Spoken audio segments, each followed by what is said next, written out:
what does North Carolina have in place to protect you, the property owner, in the event of a squatter illegally taking over your home? I will point out to you, friends, prior to 2024, frankly, prior to the TikTok, this was not a huge public conversation, although those of us in real estate have been dealing with squatters for a long time because there's always somebody out there willing to break the law. But none of our 50 states had laws around squatters. This year, because the conversation got very visible through social media, Florida took very swift action to criminalize squatting.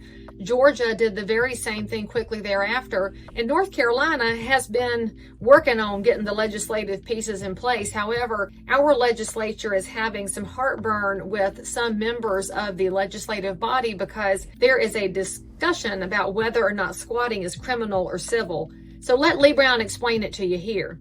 A squatter coming into a home, that is a criminal action, period, end of discussion. They're trespassing. It is not their house. They were not invited in. They never had a lease. They never had any right to be there.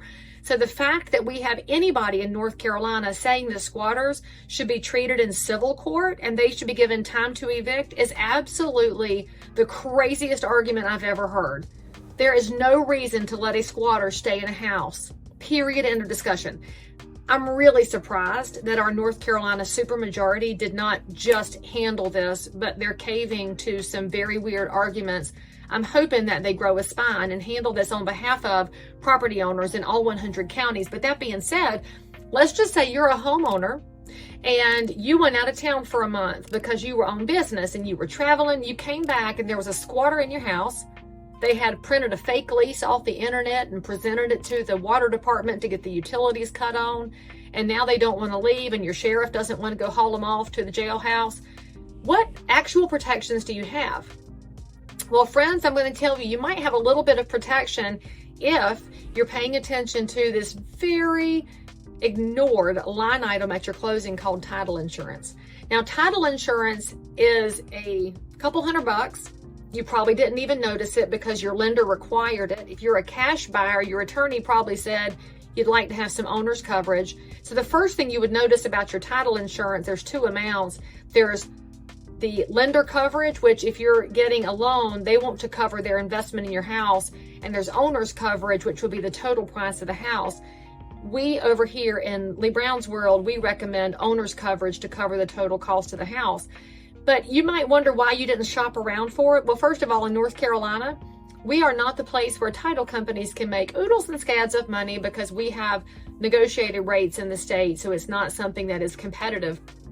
And with that being said, most of our closing attorneys just have a relationship with a rep that they like, and you're going to get the same rate from all of them anyway. So here you go.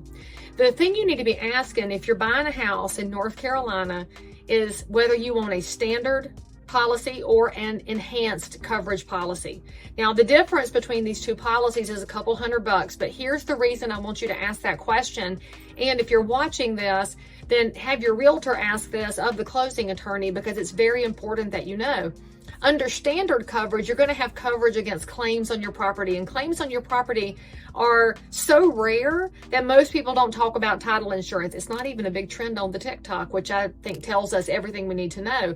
But if something occurs, y'all, it is giant, huge, wildly expensive, and the lawyers make a ton of money unraveling a real problem. The example I would give is that if you bought a house that was built in 1900, so you got this beautiful historic home, it's been through several families, and then you find out that 3 homeowners ago, that person who owned the house had left their estate to this errant grandson who had wound up incarcerated, and he never signed off on the transfer of title. And so Shazam, he now has a claim to your property. You've never met him, never heard of him, and what's going on here? Title insurance will cover you in the event of that kind of claim to help solve it. That's really important because if you never need the title insurance, you might grump about the few $100 you spent on it, but if you didn't have it, you're in a world of hurt.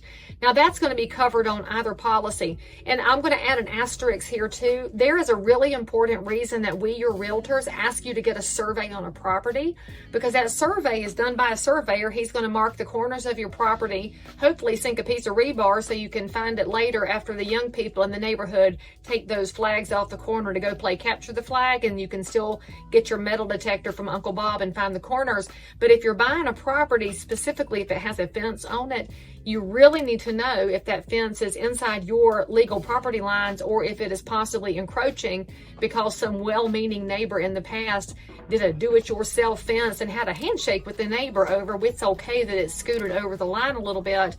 We in real estate prefer that you have all of your ducks in a row.